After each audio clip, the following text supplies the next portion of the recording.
Welcome to trading inside channel. நான் உங்கள் லக்ஷ்மி. இந்த வீடியோவில் நிஃப்டி 50 மற்றும் பேங்க் நிஃப்டியோட மார்க்கெட் அனலைசிஸ் தான் பார்க்க போகிறோம்.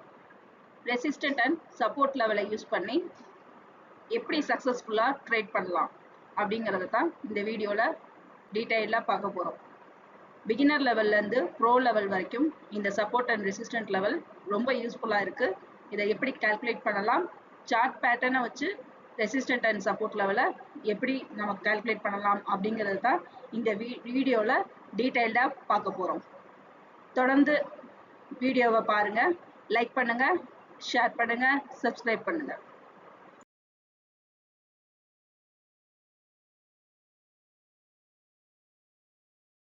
முதல்ல நிஃப்டி 50யோட போஸ்ட் மார்க்கெட் அனாலிசிஸ் பார்த்துக்கலாம். நிஃப்டி 50 500 பாயிண்ட் கீழே ஓப்பன் ஆகிருக்கு. ஓப்பன் ஆகி மார்க்கெட் வந்து நமக்கு சப்போர்ட் லெவல் 1 ரீச் பண்ணவே இல்லை. ரீச் பண்ணாமல் மார்க்கெட் பார்த்தோம் அப்படின்னா நமக்கு ஒரு ஸ்லைட்டாக மேல் நோக்கி நகர்ந்து 500 பாயிண்ட் ஜோன்லேயே நமக்கு இங்கே க்ளோஸ் ஆகிருக்கு.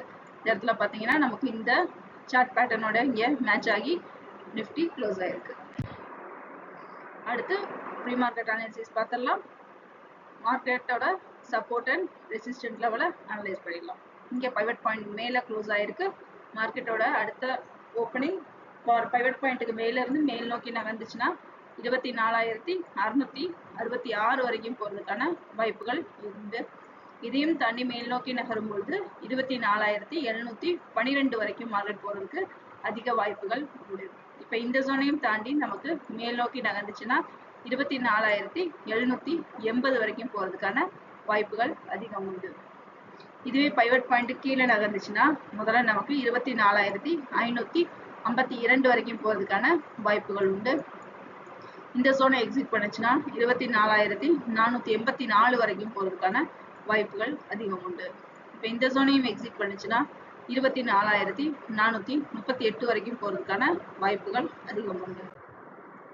அடுத்து 1 hour டைம் ஃப்ரேம் சார்ட்டில் இங்கே நம்ம சார்ட் பேட்டர்னை அனலைஸ் பண்ண சப்போர்ட் அண்ட் ரெசிஸ்டன்ட் லெவலை பார்த்துடலாம். மார்க்கெட் வந்து பார்த்தோம்னா நமக்கு இங்கே இந்த 24,500 அப்படிங்கிற ஸ்ட்ராங்கான சப்போர்ட் லெவலை தாண்டி இன்னும் மார்க்கெட் கீழே போகலை. அதுக்குள்ளேயே வந்து பார்த்தோம்னா மார்க்கெட் நமக்கு 25,100லேருந்து 24,500 வரைக்கும் மேலேயும் கீழேயும் மார்க்கெட் இன்னும் மூவ் ஆகிட்டு இருக்கு. இப்போ மார்க்கெட் வந்து நமக்கு இந்த இடத்துல ஒரு ஸ்லைடிங்காக மேல் நோக்கி நகரு, இது இப்படியே நகருதா அப்படிங்கிறதையும் நம்ம பார்த்தோம் அப்படின்னா நமக்கு அடுத்த கட்ட மூவ்மெண்ட்டு மேல் நோக்கி இருக்க போதா திரும்பவும் நமக்கு இந்த சப்போர்ட் லெவலை நோக்கி வருதா அப்படிங்கிறத பார்க்கலாம். அடுத்து 1 day டைம் ஃப்ரேம் சார்ட்ல இப்போ நமக்கு இந்த ஸ்லைட் லைன் வந்து நேற்று பார்த்தோம். நமக்கு இந்த க்ளோசிங் பாயிண்ட்டு இப்போ லைனுக்கு கீழே வந்துருக்கு. அப்போ லைனுக்கு கீழே வந்துருச்சுன்னா நம்ம அடுத்த கட்டம் என்ன செக் பண்ணுவோம்னா இந்த சப்போர்ட் லெவல், இந்த லெவலை நமக்கு அடுத்து தாண்டி கீழே இறங்குதான்னு பார்க்கணும். 24,500 வந்து பிரேக் அவுட் பண்ணுச்சு அப்படின்னா அடுத்த கட்டம் நமக்கு எங்கே அடுத்து மாற்றம் வரும்னா 24,300 வரைக்கும் போகிறதுக்கு வாய்ப்பு இருக்கு. இதுவே அடுத்த க்ளோசிங் பாயிண்ட் நமக்கு இங்கே இந்த லைனுக்கு மேலே வந்துருச்சுன்னா அடுத்து 25,000 வரைக்கும் போகிறதுக்கு அதிக வாய்ப்புகள் உண்டு. அடுத்து பேங்க் நிஃப்டியோட போஸ்ட் மார்க்கெட் அனாலிசிஸ் பார்த்துடலாம்.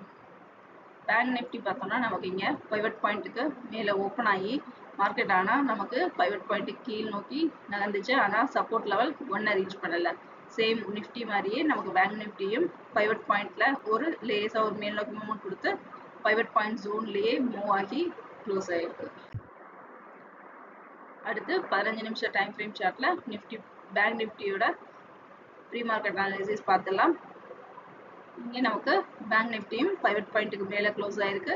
இதை தாண்டி மேல் நோக்கி நகர்ந்துச்சுன்னா 55,842 வரைக்கும் போகிறதுக்கு அதிக வாய்ப்புகள் உண்டு. இப்போ இந்த ஜோனையும் எக்ஸிட் பண்ணிச்சுன்னா 56,008 வரைக்கும் போகிறதுக்கு வாய்ப்புகள் உண்டு. இப்போ இந்த ஜோனையும் எக்ஸிட் பண்ணிச்சுன்னா 56,225 வரைக்கும் போகிறதுக்கான வாய்ப்புகள் அதிகம் உண்டு. இதே 500 பாயிண்ட் கீழ் நோக்கி இறங்குச்சுன்னா 55,459 வரைக்கும் போகிறதுக்கான வாய்ப்புகள் உண்டு. இப்போ இந்த ஜோனையும் எக்ஸிட் பண்ணுச்சுன்னா 55,242 வரைக்கும் போகிறதுக்கான வாய்ப்புகள் உண்டு. இப்போ இந்த ஜோனையும் எக்ஸிட் பண்ணுச்சுன்னா 55,076 வரைக்கும் போகிறதுக்கான வாய்ப்புகள் அதிகம் உண்டு. இப்போ இந்த இடத்துலலாம் நமக்கு இந்த ஜோன்லாம் இருக்குது.